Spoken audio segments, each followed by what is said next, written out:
प्रश्नावली 6.2 में ही प्रश्न क्रमांक 4 करेंगे। तो इसमें हमें दिया गया है, यदि दी गई आकृति में DE समांतर AC और DF समांतर AE हो तो सिद्ध कीजिए कि BF बटे FE बराबर BE बटे EC। तो यहाँ पर हमें एक आकृति दी गई है। तो ये हमें आकृति दी गई है जिसमें मैंने पहले से ही अंडरलाइन किया हुआ है जो समांतर है, ताकि आपको आसानी से समझ सके।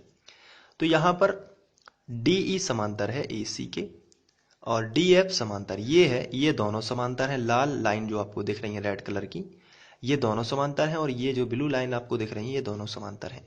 तो सिद्ध करना है कि BF बटे FE बराबर BE बटे FC। तो सबसे पहले जो हमें दिया गया है हम उसको लिख लेते हैं। अभी चित्र को हम इस तरफ कर देते हैं। तो चलिए लिख लेते हैं। तो यहाँ पर हमें यह दिया गया है DE समांतर AC, जो कि हमने क्वेश्चन से ही लिखा है, और DF समांतर AE, तो हमने दोनों को लिख लिया। अब हम इसमें चित्र में देखना है, और सबसे पहले हम बड़ा त्रिभुज ले लेते हैं, और हमें चूंकि ये प्रूव करना है इसलिए तो सबसे पहले हम यहाँ जो हमें प्रूव करना है हम इसको भी लिख लेते हैं। तो इसको लिखने के बाद हम अब त्रिभुज में चलते हैं।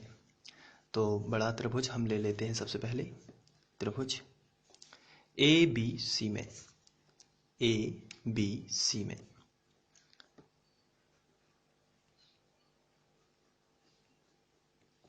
थेल्स प्रमेय से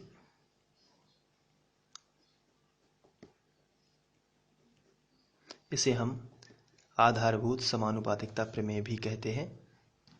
तो इसमें अब हमें देखना है, अब समझने के लिए हम चित्र को इस तरीके से कर देते हैं। अब आप देख रहे होंगे इस भुजा के समांतर ये भुजा दी गई है। तो थेल्स प्रमेय किस तरीके से लगेगा आप देख लें। यहाँ पर BE बटे EC हो जाएगा और BD बटे DA हो जाएगा, क्योंकि यदि किसी त्रिभुज की एक भुजा के समांतर एक अन्य रेखा खींची जाए तो वह त्रिभुज की अन्य दो भुजाओं को समान अनुपात में विभाजित करती है। जब समान अनुपात में विभाजित करेगी, इसका मतलब BD बटे DA और BE बटे EC होगा। तो वही हम लिखेंगे। यहाँ से स्टार्ट कर लेते हैं। जहाँ ये आपकी जो लाइन है, नीले कलर की जो लाइन है वो टच हो रही है, वहीं पर आपको लिखना है BE बटे EC बराबर BD बटे DA, और इसको हम समीकरण 1 बना देते हैं।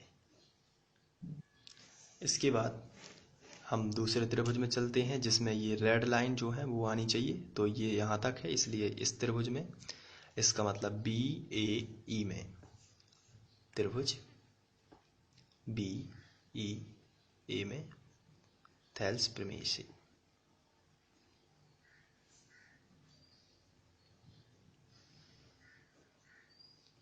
चलिए थेल्स प्रमेय से कर लेते हैं। तो अब आपको ये रेड लाइन देखनी है, ये यहाँ टच है, इसलिए BF बटे FE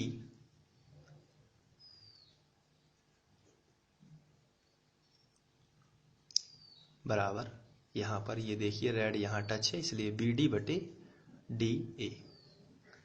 तो यहाँ पर हम लिखेंगे BD बटे DA, और इसे हम बना देंगे समीकरण 2। अब आप समीकरण 1 व 2 की तुलना करेंगे, तो हम लिखेंगे समीकरण 1 व 2 से, समीकरण 1 व 2 से। तो समीकरण 1 व 2 से आपको ध्यान से देखना है। इधर ये BD बटे DA और BD बटे DA लिखा है, इसका मतलब ये दोनों बराबर हैं, क्योंकि इनके RHS भी बराबर हैं। तो आएगा BE बटे EC बराबर BF बटे FE। तो ये इस तरीके से हम लिखेंगे। अब हमें जैसा सिद्ध करना था, आप यहाँ पर देख सकते हैं BF बटे FE पहले लिखा है और BE बटे EC बाद में लिखा है। तो हम इसको इस तरीके से पलट देते हैं, इसको इस तरफ लिख देते हैं, इसको इस तरफ, BF बटे FE बराबर BE बटे EC, और ये सिद्ध हो जाएगा।